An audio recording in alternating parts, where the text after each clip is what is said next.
Good afternoon, ladies and gentlemen. Data here, and what a day it has been out of nowhere in the NHL. June 19th, draft coming up, free agency coming up, but a flurry of moves today. We'll have a couple of data casts for you. Number one, first and foremost, the Los Angeles Kings trading Pierre-Luc Dubois to the Washington Capitals in exchange in a one-for-one trade for Darcy Kuemper.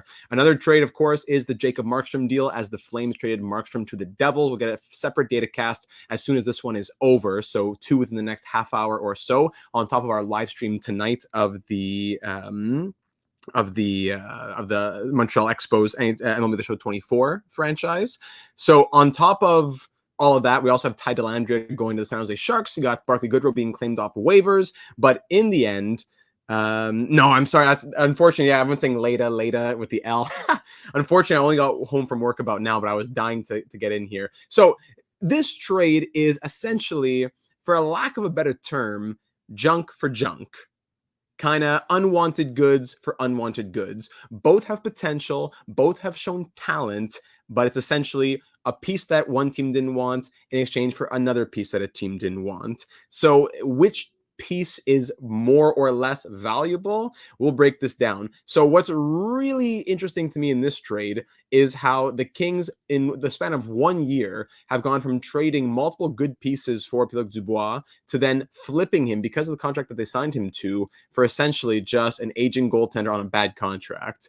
So if we go ahead and start breaking down all the numbers in this one, Pierre-Luc Dubois, before we even look at his contract and all that, as Jay Fresh describes him here, a playmaking center who really did not fit well in Los Angeles. At his best, he can get into the dangerous areas of the ice and create scoring chances for himself and line mates. What we saw last year was too much deferring. So you see, over the last 3 years of weighted average data, his wins above replacement percentile rank, wins above replacement, always one of my favorite stats to look at. He's been above that 75th percentile the last couple of years. That's the player the Kings traded for, and boom, he dropped down to the 50th percentile, essentially being an average player. When we look at that and we compare it to, okay, the offense has been slowly going down, the defense has been pretty much stagnated. Although his wins above replacement percentile rank has been higher, it was pretty much his offense which drove most of his value. As Jay Fresh describes, getting those dangerous areas and creating scoring chances. The defense has never been anything too special. So here in 2023-24, although the offense has dropped from the last couple of years, it's not a huge drop. The defense has been pretty consistently not so great. So it's not like this player showed up out of nowhere. I don't think Pierre-Luc Dubois was ever that incredible of a player to begin with. I know maybe it's easy to say that with hindsight and all. I don't think that, what I mean by that is that I don't think he was ever really worth $8.5 million. I think he's been a very good serviceable player. I think he's had solid flashes of brilliance, but I don't know if he was ever worth that contract with the underlying numbers. We'll look at the metrics in a moment. But over the last 3 years of weighted average data, that 88th percentile of even strength offense, incredible. 24th percentile of even strength defense. Power play is great, but aside from that, below average in the goals, above average in the primary assists. That's great. He draws some penalties, but he's not doing very well. And against lower levels of competition, against the 31st percentile of competition, with, granted, the 34th percentile of level of teammates. Finishing is low. He's playing with not so great players against not so great players. His defense, all that taken into consideration, has not been that great. And over the last 3 years, if you put it into weighted average data, he's in the 66th percentile. Now, if you look at the microstats from 2023-24, welcome everybody. Jack, Mr. Brian, Michaelak, Dan, Leafs fan, Oilers King, welcome everybody. If we look at that now and translate it into the microstats just of 2023-24, his passing metrics were okay. As you can see, primary assists, 80th percentile, rush, shot, assists, 83rd. That's cool. Stuff like skating speed, not really concerned about that too much. Vinny, welcome aboard. But when you look a bit deeper, not nearly where they needed to be to compensate for how little he was creating for himself, and his defensive metrics have never matched his reputation. As you can see by the numbers we just saw earlier as well, it's never been that great either. Jeremy, welcome to the stream. So this last season, just 23-24, goals, chances, shots, in-zone shots, not only below average in the below 50th percentile, below 33rd percentile, in the bottom third of the NHL for all of these metrics right here. High danger passes, primary shot assists, that's good to see. But as Jay Fresh describes, not even close to being enough to make up for the lack of value that he also provides, that that's just not there. Skating speed, that's cool. Hits, that's cool. But really what you want to see is this and this. If you get one of them to a certain extent and not the other, as you can see, it leaves you with 69th percentile of even strength offense wins above replacement, 28th percentile in that bottom third of even strength defense wins above replacement, penalties, power play finishing, So there's Pierre-Luc Dubois. If we look at it a little bit closer, if you just look more at the numbers, yes, he's 25, he's turning 26, so much potential in front of him. He's shown good 60-plus point seasons. His last year with the Jets, 63 and 73 was his best season to date. Then he shows it up with a 40-point season in a full 82-game campaign. So is that the Pierre-Luc Dubois that I think is going to be here to stay? No, I don't think so. I think PLD can get back to being a 60-point player, but on that contract and with that, is it a toxic reputation? Is it that he wants to be out? Like, he didn't like it in Columbus, didn't like it in Winnipeg. Now, did he like it in LA? I can't speak for him, but it seems like things weren't fitting well over there. So I don't, as Brian Michaelack says here, I don't see it as a win either way, kind of a moot trade in the end. I do think the Capitals get the much higher upside, though, as Kuemper, I think, has less room to really do anything for you. At his best, he gives you a couple more seasons of serviceable goaltending. But that being said, Thomas, why the heck would the Caps make this trade? Just makes no sense to me. I think it's more of an organizational thing for the Capitals. They need someone to be in that top role, and Dubois can be that guy in terms of he can fill it in. Can he meet the expectations of it? That's the question. But physically, he can be that guy. So when we look at his ice time as well, that's something I want to keep note of. Where's the ice time? Where am I looking? Time on ice here. No. Yes. So with the LA Kings, also took a big drop. Part of that, obviously, due to performance, as it goes from being more in the close 18.5 to 19-minute range the last couple seasons and drops down to 15.5. Is 3 minutes per night the end of the world? No, but I think it also has to speak for, when we looked at the metrics before earlier too, he's not playing against the highest levels of competition, nor is he playing with the highest levels of competition. So that's what also hurts his stock. You kind of get into a funk at a certain point, right? We look at his teammates in competition, both just around that bottom third-ish or so. Now, looking at who the LA Kings get back, Darcy Kuemper. Now, I'm not one to speak against really anybody in the NHL. Anyone who's even made it, anyone in the NHL is closer to Gretzky than I am to them, right? But Darcy Kuemper, in my opinion, is fraudulent. Okay, I've been saying it for years. I don't think that he's so good. I think he's a fine 1B. He's a fine Antti Ranta. He's a fine Cam Talbot, whatever you want to call it. But to put him over his head and sign him to the contract that he was signed to that the Washington Capitals gave him. What's the contract again? It's $5.25 million after he kind of gets carried to a cup with the Colorado Avalanche. Now, to say that he's 34, signed for 3 more years at $5.25 million. If I'm Los Angeles, I would rather swallow another year or two of Dubois 8.5 than take on 3 years of Kuemper when he's 34, 35, 36, maybe part of 37, and have that. Unless I'm what are the Kings doing in the next couple of years? Are they going all in? They need that starting goalie. They weren't content with Rittich and Talbot. Is Kuemper a step up from Rittich or Talbot? I'm not super convinced in that either.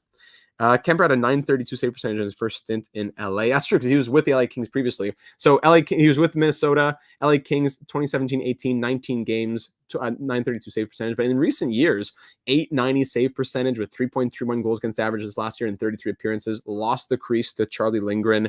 It was beyond disappointing year for Darcy Kuemper. And if we look at the numbers, I think that backs it up.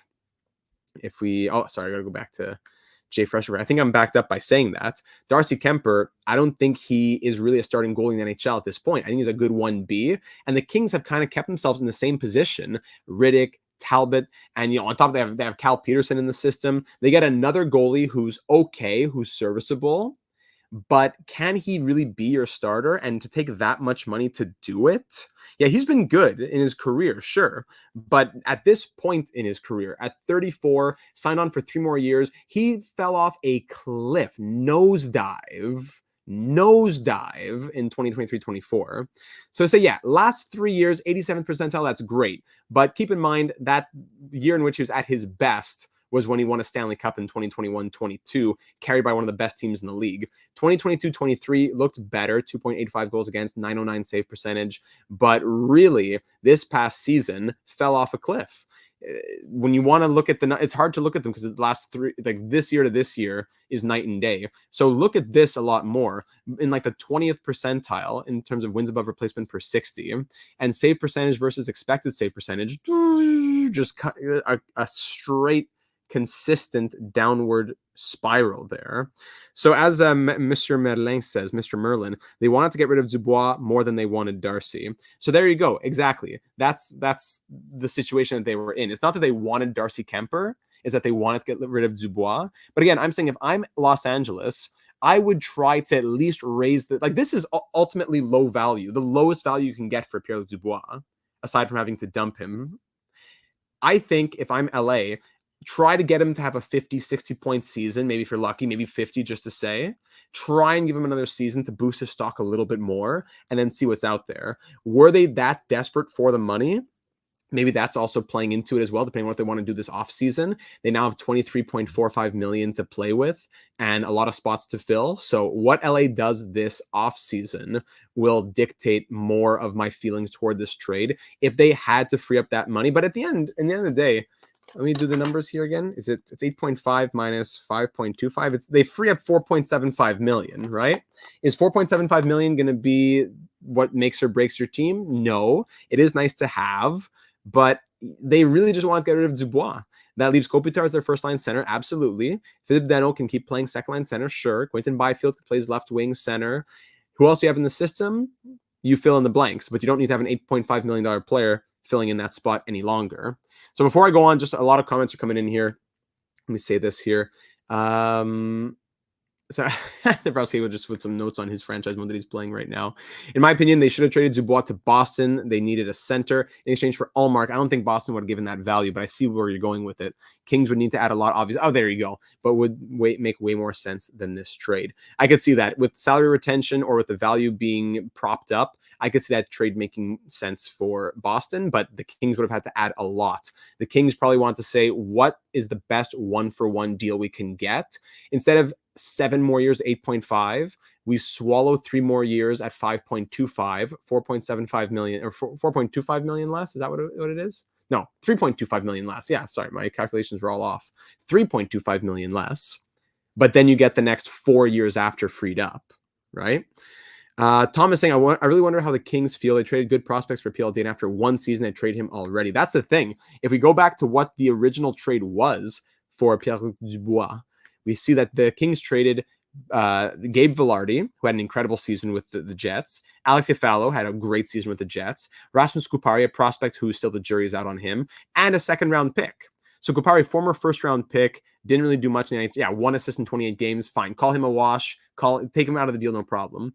Gabe Vilardi, though, bang, 36 and 47. He had some injuries this year, but if I put that over an 82-game pace, that is 63 points. I get 63 points from Gabe Vilardi on top of Alex Iafallo, who also had himself 27 points in 82 games. Not a big points guy, but a solid bottom 6 contributor to a good Jets team. If I'm Winnipeg, I'm laughing today. Absolutely.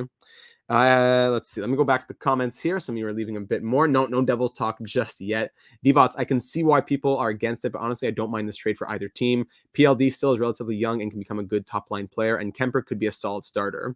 So if I'm probably favoring the Capitals in this trade, you get rid of your goaltender who was your backup at 5.25 million for the next 3 years when you want to roll with Charlie Lindgren or whoever else. You get to dump him. Yes, you take on risk in Pierre-Luc Dubois. Yes, you take on a lot of money at 8.5 million, but who is going to play first line center?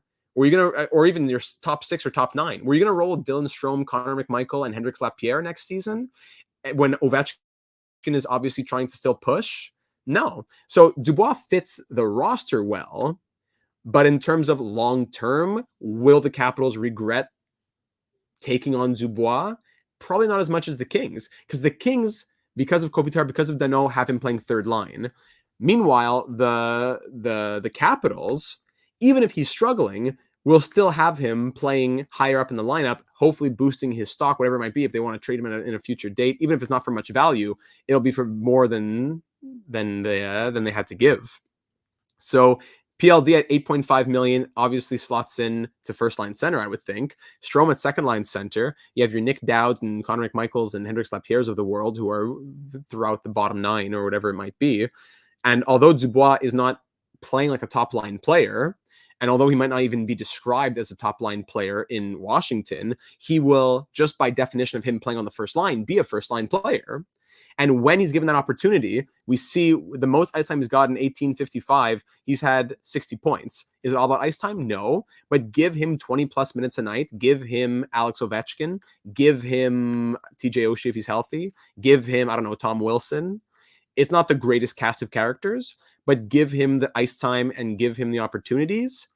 He might not get to 8.5 million, but I'd much rather have Dubois at 8.5 at 25 years old for the next 7 years than Darcy Kuemper at 5.25 for the next 3 years at 37 being my backup. Does that make sense? So Charlie Lindgren is now my starter, and I'm automatically now that puts me in the market for a goaltender. Not much in the system. The Hunter Shepard played a bit. Not much. Yeah, if I'm Washington, I'm probably going out and looking for a goalie, and I have the money to do it. I have 3.735 million. I still have, depends on my cap hit with Nicholas Backstrom and all that, I'd have 12.9 million. So I have almost 13 million to play with. I still have my next 3 first-round picks. I can say, not that we're pushing for a cup, but I can still call myself, if I'm Washington, a playoff team or a team pushing for the playoffs, right? Let me go back and see a lot of comments in here from everybody. Let's see. Dan, first the Caps buy cap friendly and get copious amounts of hate. Now they bring in PLD. Rough couple of weeks for them. I see that. Mighty Joe thinking that the Capitals win this trade as well. I can still see Strome at first line center. He was the only source of offense during the first half. Sure, and that's fine. But PLD is absolutely on in your top 6. Clay Stevenson, underrated goalie prospect who could be backup. It's not that he can't be backup. It's that I'm not sure if Lindgren can be the starter. That's what I'm saying. If Lindgren is is guaranteed your starter, then sure, you could put a Clay Stevenson in there.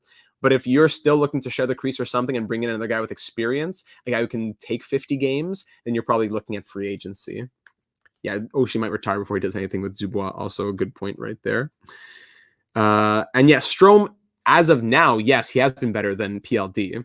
But if I'm Washington and I'm putting so much stock into PLD, I'm probably giving him the opportunities, right? I'm not going to start him third line and say beat Strome. I might give him first line for a little while and see how things mesh. I'm not saying that Strome will be forgotten. That's not what I'm saying. That's it. As Frank says, how don't the Caps win this trade? Yes, they're taking a lot of risk. Yes, they're paying a lot of money, but they get to shed one of the worst goalie contracts in the league. 5.25 million is not crazy, but 3 more years at that price as a 34-year-old when he has been like a 20th percentile here, and save percentage versus expected save percentage just going, his expected save percentage around 9, like the gap is getting bigger and bigger. His save percentage has been above as expected the last couple of years, and then it went drastically below. He's expected to have over a 900, and he's somewhere around 8. What was it again? His save percentage this season? It was 890, right? Yeah, 1-for-1 trade. 1-for-1 trade. So yeah, then Darcy Kuemper, as you see in his history, he's gotten some of those Vezina votes. He's been good in the past. I'm not trying to say, like, I was disrespecting Darcy Kuemper a little bit, like back in these days when I probably shouldn't have been. But now I'm disrespecting him here when I think what am I trying to say? I'm speaking down towards his abilities. Maybe I'm calling him overrated. How about that? Again, way better than me, closer to Dominic Hasek than I am to him. But at the end of the day, he's being overpaid for what he provides. From the first day Washington signed that contract, I knew it was overpaid, and I knew that it was going to be leading to all kinds of fraudulence. Is he a fine goalie at 1 or 2 million in a backup role? Absolutely. But in a starting role, making that money at that age, it's a joke. It's a joke. And as Frank says here, I'll take a larger cap hit for a potential 1C at 25 any day over the saving 3 million into paying a backup goalie at 34 who's 9 years older. So all that to say, yes, I do think the Capitals win this trade in terms of what it can give. The Kings today get to free up money. They get to have Dubois gone. That's great, but I got to see what do they do with that money. If they have over around 23.5 million to play with, and they want to be contenders, They've been eliminated by the Oilers in the first round the last couple of years. They got to do something big with that money. They gave up good value for Dubois. They got a lifeline here to get rid of him. Now the question is, what will they do with that opportunity and the money that has been freed up? In the end, it's 3 point whatever million. But now Kuemper's your starter, Riddick's your backup. You let Talbot walk. You're paying $6.25 million to your goalie tandem. Okay. Should the Kings buy him out? I wouldn't say yet. They'll probably start him this next season, but we'll go from there. And I think that about does it for the trade itself. Now, Washington, you have, if we look at the depth charts for the Washington Capitals, them with their $13 million, they might want to get a goalie to shoulder the load with Charlie Lindgren. But aside from that, their top six is pretty good. Miroshnichenko or Lapierre comes in maybe for McMichael. I don't know. McMichael could be in there, but your top six is a lot more solid than it was yesterday. Your bottom six is passable with players who are growing. You got the Protas, the Lapierre, the Miroshnichenko in there. Your defense is not bad either. I think there's an underrated top 4D. TVR is not great, but I think for Hervery, Carlson, and Sandin are three solid pieces right there. And goaltending, now that'll be the question what you do in free agency as well. So that's the trade. I think the Capitals take it right now. The Kings take a massive L just in terms of what they traded for Dubois and how, that ROI, the return on investment that he gives today. That's a massive L right there. But at the end of the day, if they're going to spend that money in a different way that helps them exponentially more, then that was worth it in the end. If freeing up the PLD money and taking on Kuemper allowed you to go out and get somebody who helped you to, get past round one, then sure. Hot take, neither team makes the playoffs. Yeah, I could see that as well. Both teams were in a tough position. I do think the Caps win it in terms of they get the player 9 years younger who can fill in a top six center role at his best. He's shown that. So the more I talk about it, the more I'm thinking this is a big win for the Caps. While the Kings, although they didn't lose, they more lost in terms of what they got back for Dubois. They win to free up the spot. They win to free up the money. They win. They get a goalie as well. But I'm not convinced in LA's plan here. Ferrevery, I always say Ferrevery. I got to get into that. So that's the breakdown. Let me know what you think about it down here in the comments on YouTube or over in the Discord server, link in the description. Leave a like if you enjoyed. And of course, subscribe because we're about to have our next video coming up. The Markstrom breakdown will be live in about 5 minutes on that one. So don't go anywhere. Stay on the channel. We'll be back in about 5 minutes with the breakdown of the Jacob Markstrom to New Jersey trade. And we'll be, of course, live with our Expo series later tonight. We're live always on Mondays with NHL, Mondays and Thursdays with NHL 24. Tuesdays, but now because of Wednesday, because yesterday got pushed with MLB The Show 24. So we'll have our Expo series live tonight, 2029 playoffs. That'll be exciting on top of our other franchise mode series, career simulations. If you enjoy, check out the channel. We're doing breaking news and analysis always. The draft coming up, free agency now, and being subscribed will allow you to get all those breaking news notifications. So we'll be back in just a few minutes, and we hope to see you there as we'll break down the Markstrom deal. But in the end, Darcy Kuemper, I'm not convinced by him. I don't know if I'm convinced in him being able to be the starter for the Kings. Meanwhile, Dubois, I'm not convinced in either, but I have a lot more, there's a lot more upside opportunity, I think, if you look at it like that. I think that's a fair way to put it. Thanks, everybody, and I'll catch you in a few minutes when we break down Markstrom.